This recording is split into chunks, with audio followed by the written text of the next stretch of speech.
বিয়ানীবাজার পৌর শহরের খাসা গ্রাম থেকে সুনীল আচার্য নামের এক ইলেকট্রিক মিস্ত্রির অর্ধগরিত লাশ উদ্ধার করেছে বিয়ানীবাজার থানা পুলিশ। জানা যায় বৃহস্পতিবার সকালে স্থানীয় বাজারে যান সুনীল আচার্য।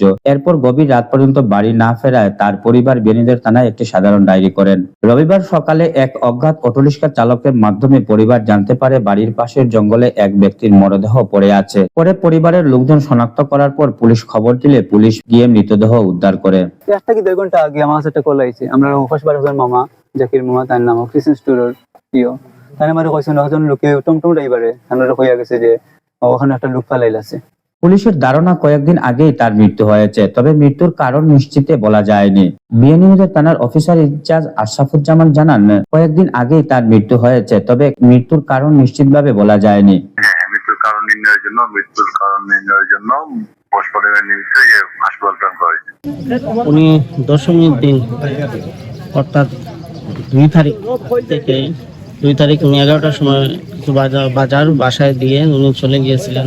রাত 11টা পর্যন্ত না আসায় বাড়ির অনেকেই ওনার জন্য টেনশন করে ফোন দিছে, ওনার মোবাইল বন্ধ পাওয়া গেছে। পরবর্তীতে ওনার ভাগনা সৌরভ যে দোকানদারি করে তার শপ আছে, তার মাধ্যমে আবার 12টা বা 1টার দিকে শুরু করলেন। খবর পাওয়া যায় যে রাত 11টার দিকে পার্শ্ববর্তী বাজারের একটা দোকান থেকে সিগারেটও কিনেছিল।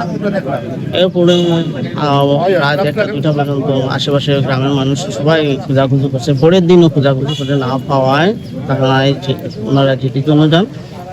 সেখানে পুলিশ বলছে যে কিছু অপেক্ষা করার জন্য, যেটা তাদের প্রসেসিং থাকে এইরকম।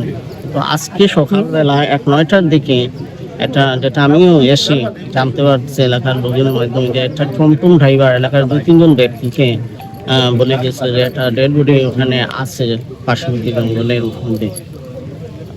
এবং ওই পাওয়ার পরেই সৌরভ এলাকার বিভিন্ন জনকে ফোনও দিচ্ছে, আমিও খবর পেয়ে সাথে সাথে আসছি।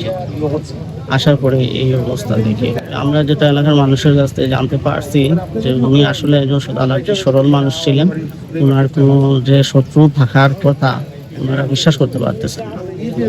তবে যদি পুলিশ প্রশাসন যদি টমটম ড্রাইভার যে বলছে বা এলাকার যারা 2-3 জন, এটা তো আমি ছিলাম, ওনাদের সাথে যদি জিজ্ঞাসাবাদ করে আমার মনে হয় কোনো একটা মোটিভ হয়ে আসতে পারে। এবং ওনারা যে বলছে ওটাও যদি কোনো শত্রু থাকে তাহলে এটা পুলিশের তদন্ত সাপেক্ষ ব্যাপার, এটা তো আর আমরা বলতে পারবো না। পুলিশ মরদেহ উদ্ধার করে ময়নাতদন্তের জন্য সিলেট উসমানী মেডিকেল কলেজ হাসপাতালের মর্গে প্রেরণ করেছে।